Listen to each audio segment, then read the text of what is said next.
somebody I met. We had many mutual friends. I was unaware of how many mutual friends we had. But I met this person, and I'm not even going to reveal this person's gender to try to, as I've said before, I will never use names. And I will always talk with respect and positivity about people that I've shared life experiences with. This new friend, another new friend, lives in Seattle, and I did not know this person before I met them the last time I was home. And instantly, it was not even, I'm not going to use it was beautiful. How could it be anything but beautiful when instantly you meet someone and you're like, bzz, you get right aligned. And it's like you've known them forever. This person and I, what quickly, within a half hour of meeting, what quickly became so clear as to why we aligned so quickly, so immediately, was because of our shared desire. And this, let me explain what this person's was, and then I'll get to what mine is, as this energy, this nagging thing within us that is almost torturing us. So this person shares with me, this person had a much similar emotional abuse, but on top of that, adopted in the system, in the foster care system, I mean, much darker, different experiences than mine. But because of the tremendous ability I have to empathize, because suffering is suffering, folks. When you've suffered, you recognize it in others, and you immediately, you just know when it's the real deal. And this person's was beyond what I had. But they were a cutter. They were a cutter. They hurt themselves physically by cutting. And this person said to me with 100% sincerity, I'm dying here because every single night I go to bed and I know I could be helping 1,000 kids to not cut tonight, because she was part of the system. This person knew how the system might have tried to be helping, but all it did was make things worse.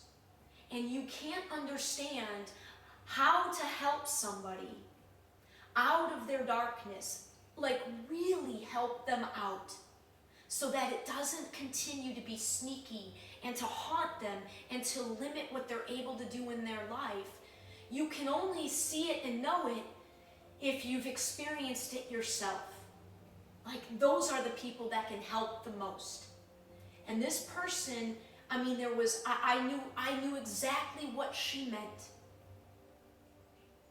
because that is exactly why I launched my business and my company long before, to many others, it seemed ready.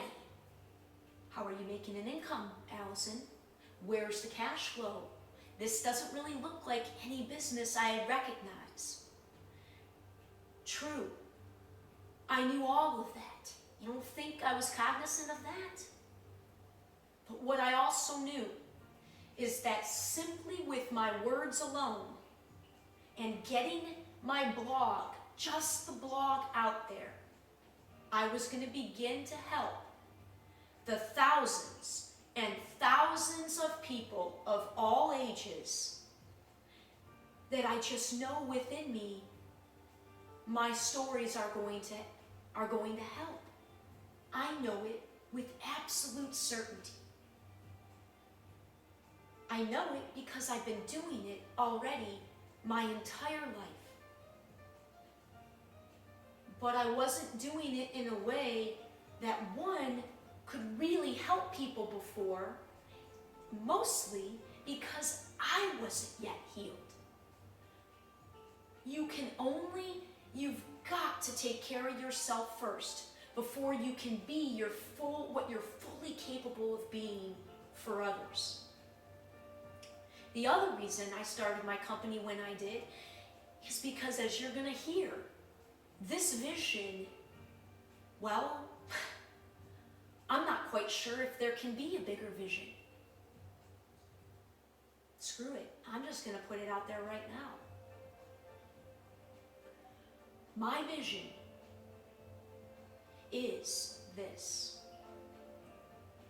I believe, to the absolute depths of who I am, that world peace is achievable in 1 year's time. In 1 year's time, I believe 100% that we can achieve world peace on this earth. I've known this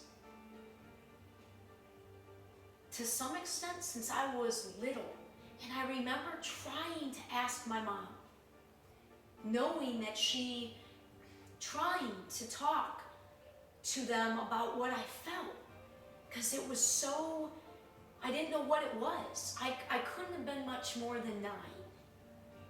When I remember going into my mom's room and saying, Mom, what if I'm not meant to have a family of my own? What if I can't have my own kids because having my own family would mean I could never do what I feel like I'm meant to do? And here I am all these years later, and I don't have a family, and I think, I know why. It's not because I don't love children. My God, do I love kids. Are you kidding me? Everything I'm doing is for the kids, is for the youth.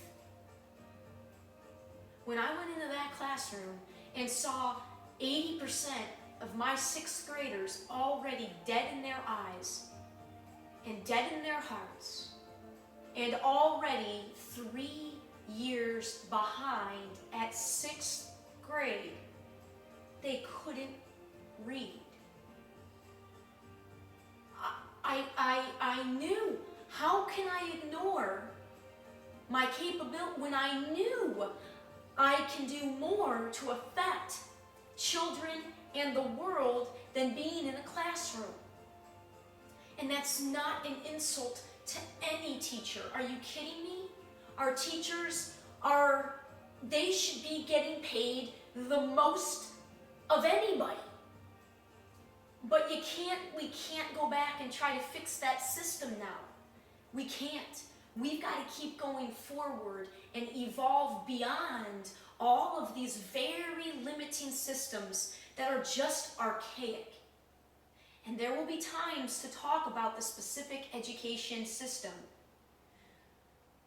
But to believe that I'm not doing this, and that I don't adore children, and that I wouldn't, but I'm not meant to have my own. And that's okay. It's okay, because I've been sorta, kinda taking care of a family in an emotional way my whole life. And I just got freed from that. I just freed myself from that responsibility that I didn't quite know I was doing until I stopped running from all the crazy in my life and really examined what it had become. And with that, I'm gonna jump, I guess, into the most uncomfortable part of all that I'm doing. I have tried very, very, very hard to make 100% crystal clear how much love, respect, admiration, gratitude I have for my immediate family and beyond. I love my mom and dad so very much.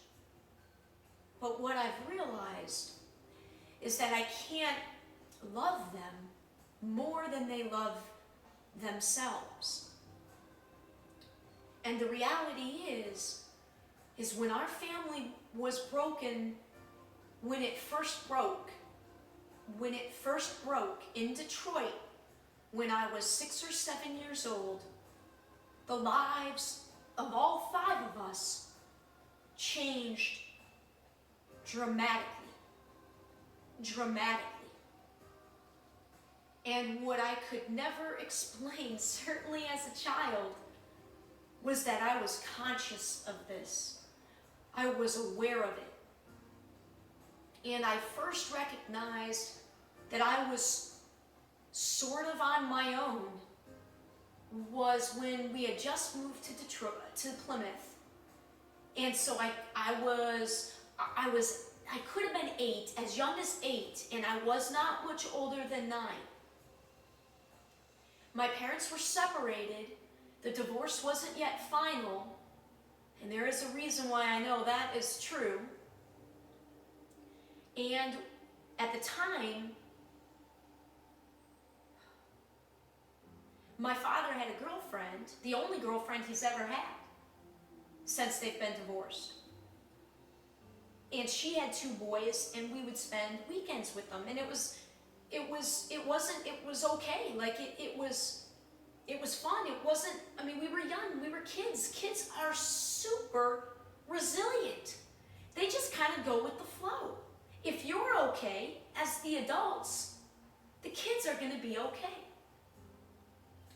And my dad, on this particular weekend, held hands with this woman. And I had never even seen my dad hold hands with my mom. And so I came home, and I just so innocently, like a 9-year-old would, told her, I said, Mom, Dad held hands with this woman today. And she just, understandably so, broke down.